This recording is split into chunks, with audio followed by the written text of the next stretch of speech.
Student, आपको प्रमोद दुबे का नमस्कार। अब हम आपको इलेक्ट्रोड पोटेंशियल के बारे में बताने जा रहे हैं।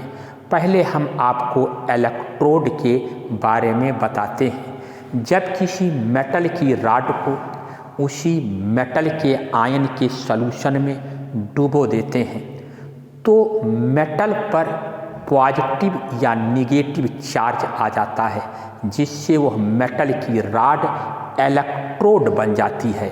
जैसे कापर की रॉड को कापर सल्फेट के सॉल्यूशन में हम डुबो देते हैं तो कापर की रॉड पर पॉजिटिव चार्ज आ जाता है और वह पॉजिटिव इलेक्ट्रोड बन जाती है। इसी को हम कैथोड कहते हैं।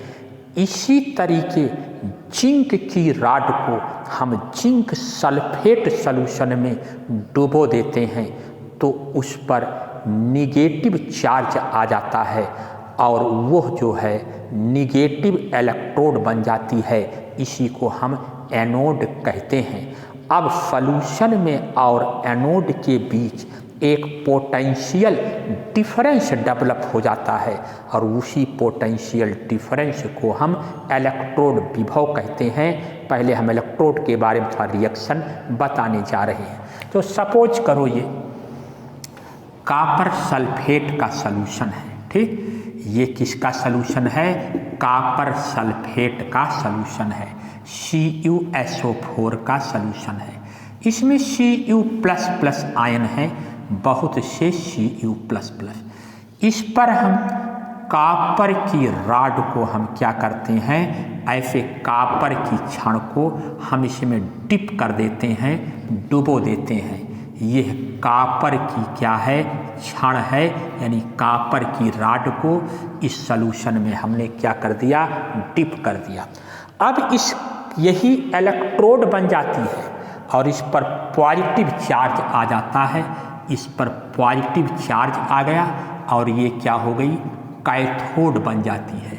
अब इस पर रिएक्शन क्या होता है, ये कापर आयन रॉड पर आते हैं, Cu++ आयन रॉड पे आते हैं और यहाँ से इलेक्ट्रॉन को ग्रहण कर लेते हैं तो यह कापर बनता है, जिससे कापर रॉड पर इलेक्ट्रॉनों की कमी हो जाती है और यह एनोड बन जाती है, यानी ये धन आवेशित हो जाती है और कैथोड बन जाती है। इस पर रिएक्शन क्या हो रहा, कैथोड पर जो रिएक्शन होगा वो हमेशा रिडक्शन होता है। यह अपचयन होगा, यह रिडक्शन होगा इस पर और ये क्या बनेगा, कैथोड बन जाएगा।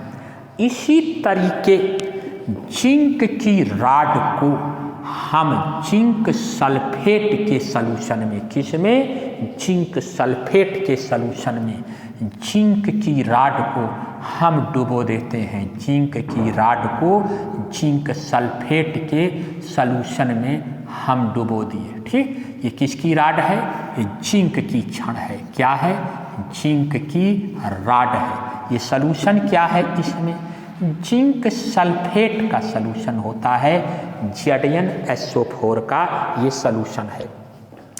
इसमें Zn++ आयन है, ये Zn++ आयन है, लेकिन इसमें रिएक्शन थोड़ा उल्टा होता है। जिंक का आयन इलेक्ट्रॉन को छोड़ते हैं और छोड़ के कहाँ आ जाते हैं, सॉल्यूशन में आ जाते हैं, जिससे रॉड पर इलेक्ट्रॉनों की अधिकता हो जाती है और इस पर निगेटिव चार्ज आ जाता है। क्या आ जाता है, निगेटिव चार्ज आ जाता है और यह एनोड बन जाता है। एनोड एक इलेक्ट्रोड है, कैथोड भी एक इलेक्ट्रोड है। एनोड पर जो रिएक्शन होगा वह ऑक्सीडेशन रिएक्शन होता है और कैथोड पर जो रिएक्शन होता है वह रिडक्शन रिएक्शन होता है। दोनों हाफ रिएक्शन होते हैं और दोनों को अगर मिला दें, साथ साथ देखें तो रेडॉक्स रिएक्शन हो जाता है, जो मैं लिखकर आगे आपको बताने वाला हूँ। पहले हाफ रिएक्शन देख लो बच्चों। Zn की रॉड है, इससे 2 इलेक्ट्रॉन निकल रहे हैं और निकल करके क्या बन रहा है, Zn++। ये क्या है, ऑक्सीडेशन रिएक्शन होता है। और यह किस पर ऑक्सीडेशन होता है? एनोड पर ऑक्सीडेशन रिएक्शन होता है। इसको अगर हम तार से जोड़ दें, ऐसे तार से क्या कर दें, जोड़ दें, पोटेंशियल डिफरेंस है, करंट भी फ्लो करने लगती है, ये करंट भी बहने लगती है, तो एक प्रकार की गैल्वेनिक सेल बन जाती है। लेकिन हम अब इन्हीं दोनों रिएक्शन को हम जोड़ देते हैं, तो Cu प्लस प्लस से क्या बन रहा बच्चों? Cu हो रहा है। क्या हो रहा है? Cu। ये एक इलेक्ट्रोड पर होने वाला रिएक्शन है। फिर ये सेल का हमने चिन्ह लगा दिया, और Zn जो है प्लस प्लस से क्या हो रहा है? देखो Zn से आपका बन रहा है Zn प्लस प्लस। ये आपका कौन सा इलेक्ट्रोड है? यह कैथोड है, और ये क्या होता है? एनोड होता है। क्या होता है? एनोड होता है। और कैथोड और एनोड दोनों के रिएक्शन को मिला करके रेडॉक्स रिएक्शन कहते हैं। इससे आपने क्या देखा कि कैथोड और एनोड आपके बन जा रहे हैं।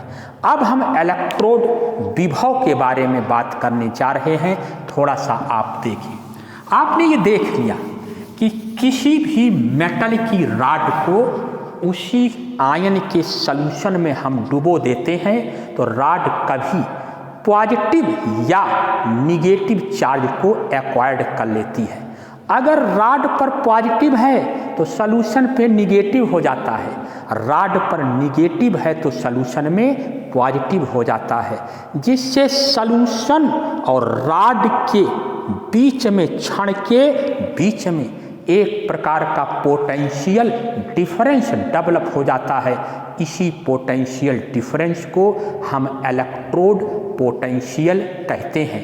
फिर से बच्चों देखो, जब हम किसी मेटल की रॉड को उसी मेटल के आयन के सॉल्यूशन में डिप कर देते हैं, डुबो देते हैं, तो रॉड और सॉल्यूशन के बीच एक पोटेंशियल डिफरेंस, विभवांतर पैदा हो जाता है। इसी पोटेंशियल डिफरेंस को हम क्या कहते हैं? इलेक्ट्रोड पोटेंशियल कहते हैं, या इलेक्ट्रोड विभव कहते हैं। ये दो प्रकार का हो सकता है, ऑक्सीडेशन पर भी हो सकता है, रिडक्शन पर भी हो सकता है। जहां ऑक्सीडेशन रिएक्शन होता है उसको ऑक्सीडेशन इलेक्ट्रोड पोटेंशियल कहेंगे, जिस इलेक्ट्रोड पर रिडक्शन होता है उसको रिडक्शन इलेक्ट्रोड पोटेंशियल कहते हैं। अब हम आपको स्टैंडर्ड इलेक्ट्रोड पोटेंशियल के बारे में बताने चल रहे हैं। स्टैंडर्ड इलेक्ट्रोड पोटेंशियल के पहले आप ये जान लें कि इलेक्ट्रोड पोटेंशियल टेम्परेचर पर और आयन के कंसंट्रेशन पर निर्भर करता है। इसी को हम डिफिनिट करके अगर डिफिनेशन दे दें तो वही स्टैंडर्ड इलेक्ट्रोड पोटेंशियल या मानक इलेक्ट्रोड विभव हो जाता है। जैसे आपने देखा किसी मेटल की रॉड को अगर किसी उसी के आयन के मोलर कंसंट्रेशन में, किसमें? मोलर कंसंट्रेशन में 25 डिग्री सेल्सियस पर डुबो दें तो जो भी पोटेंशियल डिफरेंस उत्पन्न होता है उसी को स्टैंडर्ड या मानक इलेक्ट्रोड विभव कहते हैं। फिर से बच्चों देख लो, किसी भी मेटल की रॉड को उसी मेटल के आयन के सॉल्यूशन में जिसका कंसंट्रेशन मोलर हो, मोलरता 1 हो, 25 डिग्री सेल्सियस पर डुबोने पर जो भी विभवांतर पैदा होता है उसी को हम क्या कहते हैं? मोलर, ठीक, पर हम क्या कहेंगे? मानक इलेक्ट्रोड विभव कहते हैं, स्टैंडर्ड इलेक्ट्रोड पोटेंशियल हम कहते हैं। इस तरीके यह दो प्रकार का होता है। जैसे बच्चों अगर यहीं पर Cu++, ठीक, से 2 इलेक्ट्रॉन जुड़ रहे हैं तो क्या बन रहा है? Cu बन रहा है। यह रिडक्शन रिएक्शन है। क्या है? यह रिडक्शन हो रहा है, ठीक। अब यहाँ पर E0 यानी जो पोटेंशियल डेवलप होगा वो हो जाएगा प्लस 0.34 वोल्ट। यह रिड्यूसिंग पोटेंशियल कहा जाएगा, अपचायक विभव होगा। अगर यहीं पर यह ऐसा रिएक्शन हो, Cu से 2 इलेक्ट्रॉन निकल रहे हैं, Cu प्लस प्लस आपका बन रहा है, तो ये क्या है? ये ऑक्सीडेशन है। क्या है? ऑक्सीडेशन है। यहाँ पर जो पोटेंशियल डेवलप होगा E0 माइनस 0.34 वोल्ट होगा, लेकिन IUPAC पद्धति में आज हम ऑक्सीकरण को नहीं, अपचयन पोटेंशियल को मानते हैं और आज जो है मानक अपचायक विभव को लिया जाता है, इसका कैलकुलेशन नहीं किया जाता है। धन्यवाद।